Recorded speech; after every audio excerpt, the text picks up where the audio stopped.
Keluarga Indonesia, Kementerian Sosial telah meluncurkan website dengan alamat cekbansos.kemensos.go.id.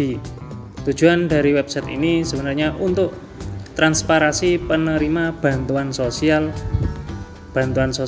program keluarga harapan atau PKH, bantuan sosial BPNT dan BST.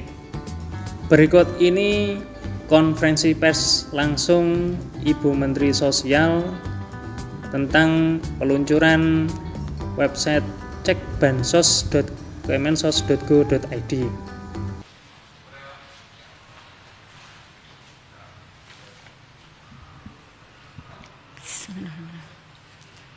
Selamat sore teman-teman. Assalamualaikum warahmatullahi wabarakatuh. Shalom, Om Swastiastu, Namo Buddhaya, Salam Kebajikan, Rahayu. Jadi teman-teman, seperti dulu sudah pernah saya sampaikan bahwa tepat tanggal 1 April yang lalu kita sudah memiliki data yang itu sudah padan, jadi identitasnya tunggal. Kemudian padan dengan nomor induk kependudukan dengan data kependudukan yang dikelola oleh Kementerian Dalam Negeri, yaitu Direktur Jenderal Kependudukan dan Catatan Sipil. Jadi data yang kami miliki tepat 1 April yang lalu. Kemudian yang kedua, karena kemudian data itu data yang baru, sehingga kemudian pada 1 April 2021, karena ini sebagai dasar untuk kami memberikan bantuan, maka kita memutuskan dengan keputusan Menteri Sosial nomor 12/HUK/2021 sehingga menjadi namanya New DTKS. Kemudian New DTKS ini, karena tadi saya sampaikan bahwa kita melakukan pengontrolan data, sehingga ada beberapa hampir kurang lebih 21.156 data yang kita tidurkan. Jadi kami kemarin sudah komunikasi dengan BPKP, KPK, Kejaksaan Agung, dan Kepolisian. Kami menidurkan data 21.156. Sehingga kemudian terjadi beberapa kekurangan data yang saat ini secara terus-menerus itu kita minta dari daerah. Jadi kita buka usulan dari daerah untuk usulan baru. Kemudian mulai setelah hari ini data tersebut, data New DTKS tersebut bisa dibuka oleh siapapun melalui cekbansos.kemensos.go.id. Ini officially banyak akun yang mengataskan nama data bansos, tapi yang officially itu adalah cekbansos.kemensos.go.id.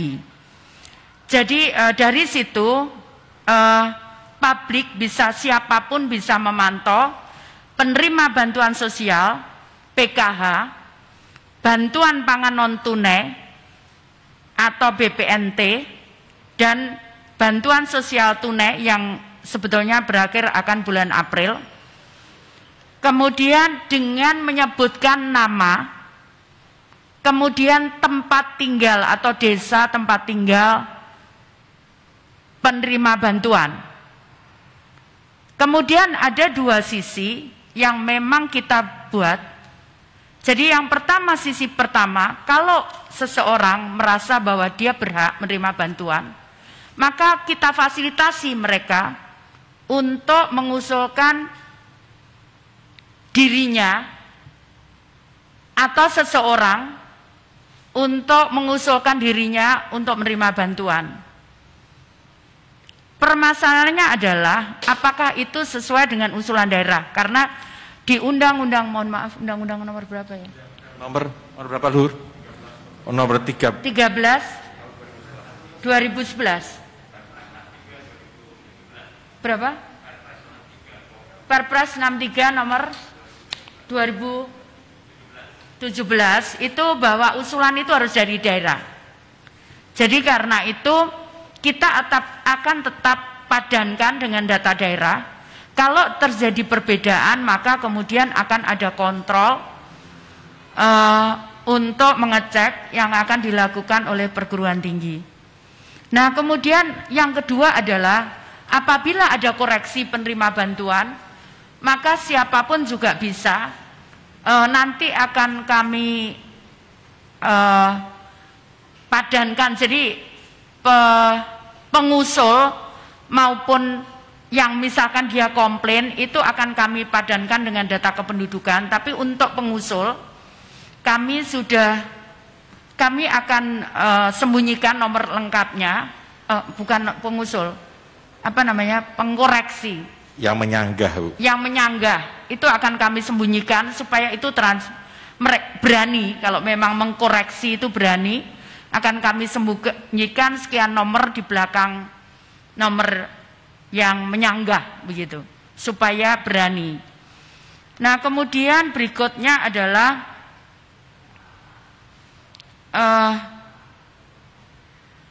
jadi itu tadi ya, jadi pengembangan fitur ini itu dilengkapi untuk usulan baru satu dan sanggahan atas data itu. Jadi siapapun bisa menyanggah itu, tapi nanti tetap kami akan cek dengan datanya akan kami cek dengan keperguruan tinggi. Itu kira-kira yang bisa saya sampaikan. Nanti kami akan kita jelaskan tentang bagaimana melakukan contohnya cek, melakukan cek.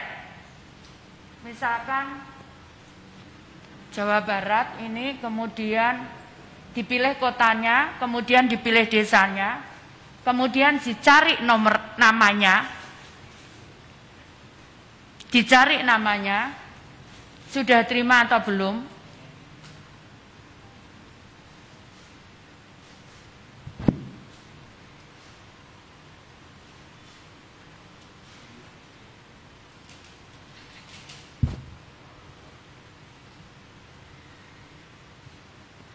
Jadi ini keterangannya, ada yang sudah salur, kemudian yang di sini sedang proses. Jadi kalau yang sudah salur, itu artinya yang bersangkutan sudah menerima. Kalau sedang proses, ini sedang proses di perbankan untuk proses penyalurannya ke penerima manfaat. Jadi seperti itu. Sementara memang belum mobile apps, tapi ke depan kita akan proses dengan teknologi mobile apps. Seperti itu kira-kira. Ada yang mau ditanyakan? Silakan. Ya. Baik, silakan ditanyakan. Selamat sore Ibu, saya Mia dari Jawa Pos. Ibu mohon izin tadi untuk 21 juta ya Bu, data yang di take down itu alasannya apa saja Bu? Pertama, kemudian yang kedua ini kan sudah new DTKS gitu Bu, apakah akan disinergikan atau digunakan juga untuk data bansos lainnya dari kementerian lainnya gitu misalnya, atau untuk dari BPJS Kesehatan yang selama ini mungkin selalu bermasalah gitu Bu disebutnya, karena DTKS-nya juga kurang baik gitu dulu yang sering disebutkan. Terima kasih.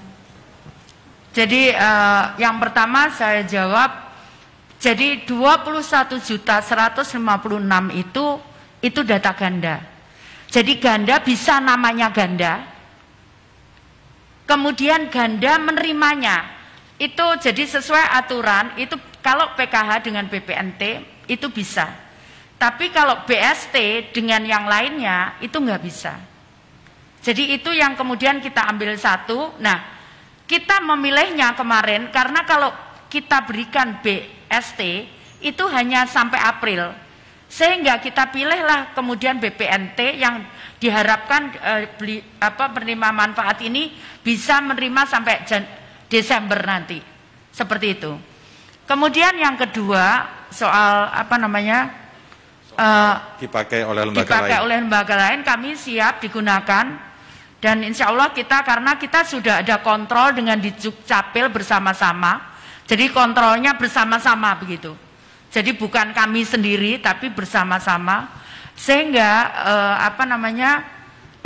kalau mau digunakan ya kita siap untuk digunakan, seperti itu data kita.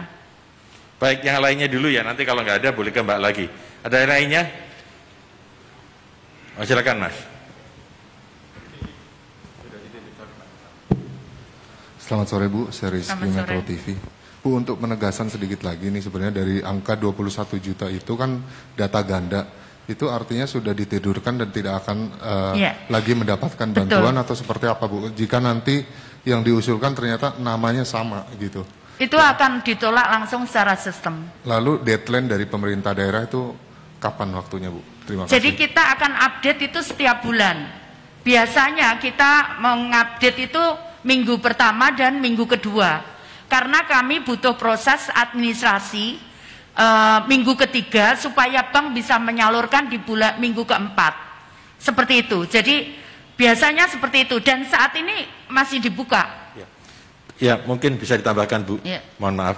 Jadi untuk bulan ini itu kelayakan sampai tanggal 25 April. Jadi kalau daerah mengatakan ini tidak layak, daerah bisa mengusulkan untuk tidak diberikan. Tetapi untuk penambahan, koreksi, penambahan dan perbaikan ada dua Bu, mungkin tadi nanti Ibu jelaskan, perbaikan karena anomali dan perbaikan karena harus diperbaikin, itu kita tunggu sampai tanggal 30 April. Jadi nanti sebagian besar, misalnya BPNT, nah sebagian besar sudah disalurkan dulu, nanti kita yang terakhirnya nanti kita akan memperbaikin pada itu, khusus minggu ini, khusus bulan ini. Nanti yang bulan depan seperti yang Ibu katakan, siklus kita adalah 2 mingguan. 2 minggu pertama untuk perbaikan, usulan baru dan sebagainya, 2 minggu berikutnya untuk persiapan penyaluran, sehingga per tanggal 1 tiap awal bulan berikutnya diharapkan Bu Menteri sudah bisa diterima. Kira-kira begitu. Jadi kenapa kita butuh tiap bulan updatingnya, karena ada yang meninggal, mungkin pindah dan sebagainya. Itu kita perlu update tiap bulan, seperti itu.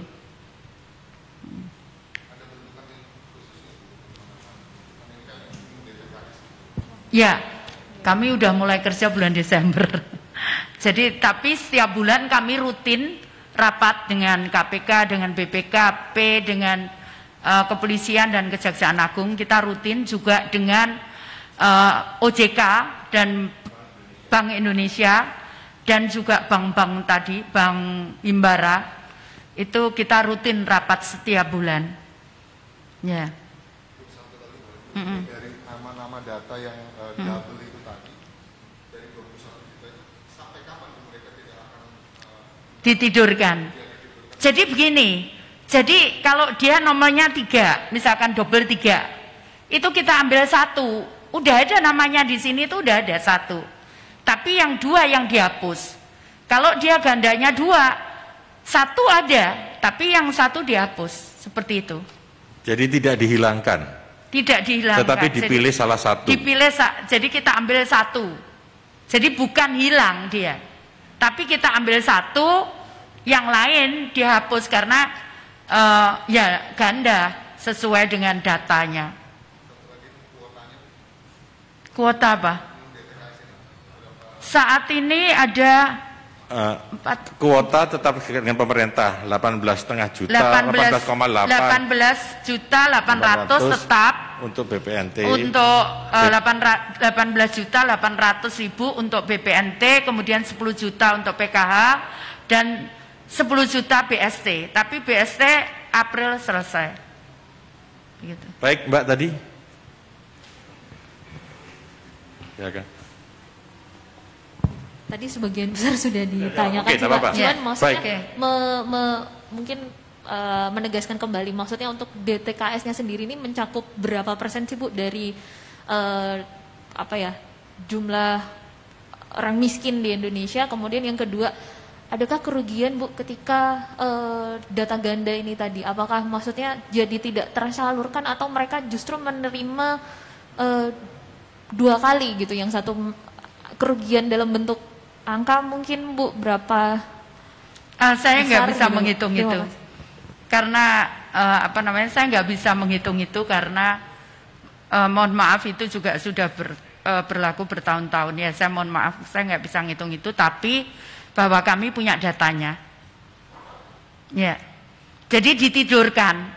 Jadi someday ada masalah, itu bisa dibangunkan lagi masalah. Kalau ada, tentunya dengan berita acara. Karena kemarin kami nutupkannya, kami koordinasikan saat menidurkan itu, kami koordinasikan dengan BPKP, dengan KPK, Kejaksaan Agung, dan Kepolisian. Seperti itu. Jadi kami transparankan mana-mana yang double dan sebagainya. Seperti itu. Baik, ada lagi? Sudah cukup? Kalau cukup, tadi cukup. Sudah demonya sudah dilihat, yang disampaikan Bu Menteri, itu sudah bisa dicek sekarang. Usulan dan sanggahan itu akan minggu depan. Jadi ini kita lagi prosesnya hari ini kita keterbukaan informasinya dulu. Kemudian untuk usulan dan sanggahan dan fitur-fitur berikutnya akan kita siapkan dalam minggu-minggu ke depan. Ya. Jadi Sudah? karena kita menghindari jangan sampai terjadi, karena mengoreksi data ini cukup berat karena memadukan dengan data kependudukan itu ya kita sangat berat sekali saat itu prosesnya. Seperti itu kira-kira. Nggak ada? Cukup Baik, ya? terima kasih. Terima kasih.